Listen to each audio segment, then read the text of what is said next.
So, welcome everybody. Thank you for joining us on our podcast, Business, the Art of Winning. And today we're going to talk about empowerment and how to empower your team. I'm going to share with you 3 core ways to do that. Today, sponsored by Unleash Your Leadership Potential. This is a program we're running in sunny Brisbane on the 10th, 11th, and 12th. So that's all about November. So you're welcome to join us on that program. And so, look, one of the key questions I get all the time is, hey, how do I get my team engaged? I feel like I'm the only one who's working. Have you ever heard yourself say that to yourself? It's actually not true. You're not the only one, but it just feels like sometimes that you don't have that support. So one of the things that I talk about with MDs about emotional stakeholding. So if we've got a financial commitment and the banks are going to foreclose on us if we get it wrong, we've obviously got a deep emotional reason for the business to succeed. So we're not only emotionally engaged, we are financially engaged. And sometimes we can look through those eyes. Do you know how much I've risked to start this business? You need to get on and do the things that I suggest so that we can all flourish and survive. Now, we might have that thought or even say it sometimes with our body language, verbal or non-verbal. A lot of the time, our employees don't care, or if they do care, they don't understand it to the depth that you understand it because they're not that financial stakeholder. So one of the things that I talk about is emotional stakeholding. So you've heard my famous catchphrase by now, which is I spell time L-I-F-E. And when we think about the trade of their time, we want it to be fun. We want it to be something that they look forward to. We want it to be interesting if we can make it interesting. Look, if you have got a business that is boring, by the way, I admire boring businesses. Why? Because they usually make money. And so the point is this, is that I remember talking to one of my clients, Simon, great guy, and I've never met someone who was so passionate about his business. I walked around his factory and everybody that I met seemed to be passionate about his business. Now, they do stormwater drainage and things like that. Now, it's not what I call, the top end of marketing, but their passion for their product exuded throughout the team. But what was really important, it didn't matter about their product. They created a culture that was supportive of each other. So it's not about, what product or process or system or service that you're selling. And it might be mundane because the reality is if you want to, Warren Buffett theory, create a business that's turnkey. Now, normally turnkey means not too much drama. And not too much drama is actually a profitable business typically because it's you're able to measure, you're able to alter, and there's some predictability. Now, obviously, the market change, game-changing technology can pop in, but those key roots of the business is turnkey. I would love to have several turnkey businesses. But what do you do? What do you do even when you've got a business that maybe not seen as, the top end, but is, obviously prosperous and feeding everybody in the business? How do you make that culture vibrant? Well, it's a people thing. It simply is a people thing.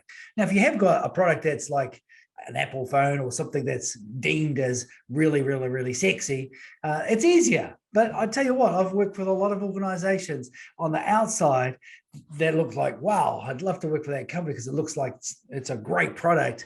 But on the inside underneath, the engagement's not there. So engagement comes from you, the leader. And so the first thing that I do with anybody that works for me is, why are you here? What is it that you would like to create? And when people know where they're going and they know what they're trying to achieve ties into what the business is trying to achieve, automatically you start to get more engagement and a little bit of excitement. Now, one of the things that I talked about, I was actually in Cairns last week and we were talking about actually attracting millennials and Gen Z generation. It was interesting, this particular audience of about 80, there was 60% were boomers and X generation. Now, X generation is getting up there. And so that meant that 60% of that audience were in a position where they actually have to let go. They actually have to transfer their knowledge wealth to that next generation coming in.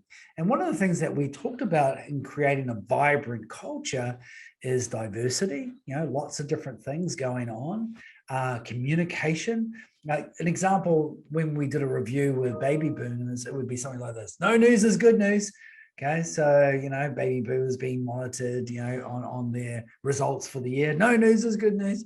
X generations, tell me at the yearly review. Millennials, hey, how am I doing? I told you last month. Well, a month, a long time. Z generation, how am I doing? I told you yesterday. Wow, that was yesterday. What's going on today? So what happens generationally is how we're used to feedback. And most of us now, because of smartphone technology, we're getting instant feedback all the time. Now, with a lot of the apps that are, now, enriching our life, all of a sudden now we can also get lots of different ways of getting feedback on how we're doing. If you're in cryptocurrency, you can see how Bitcoin is doing today instantly. And so we're getting used to feedback. And so that's what the next generation also wants. They want to know what their career path is, what's the vision for them, what are the things that they need to do, and also getting feedback so that they can get that opportunity to improve. It's very empowering. Next is good human relations skills. Dale Carnegie wrote the book, How to Win Friends and Influence People. And some people get the title misunderstood as How to Win Friends and Control People. Well, the reality is that control has a limit. Now, yes, you will get compliance. And by the way, compliance is good. But if you really want engagement, you have to let go a little. You have to allow people that freedom of creativity within the boundaries. Obviously, there's costs included, so that they can start to build their confidence, make those decisions, create an innovation solution. If the costs are going through the roof, they can say, hey, boss, the costs are going through the roof. If they're not engaged, they won't say that. They'll just go, oh, that's just business as usual. And so when we look at innovation is so important to engagement. So one of the things that we run in our leadership training for managers is the innovation process. Now, we've all heard of brainstorming, green light thinking, red light thinking. You can use innovation process to solve problems, handle conflict, or look at ways of doing things better. So people support a world they help to create. That's one of the mantras that we use in the Leadership Training for Managers program. Or people support a system they understand. And so when you have those two fractions working together, then that actually helps people to be more engaged. Now, so how's green light and red light thinking work? Well, first of all, you want true engagement around maybe a new business idea or maybe a massive change that's happened in the business.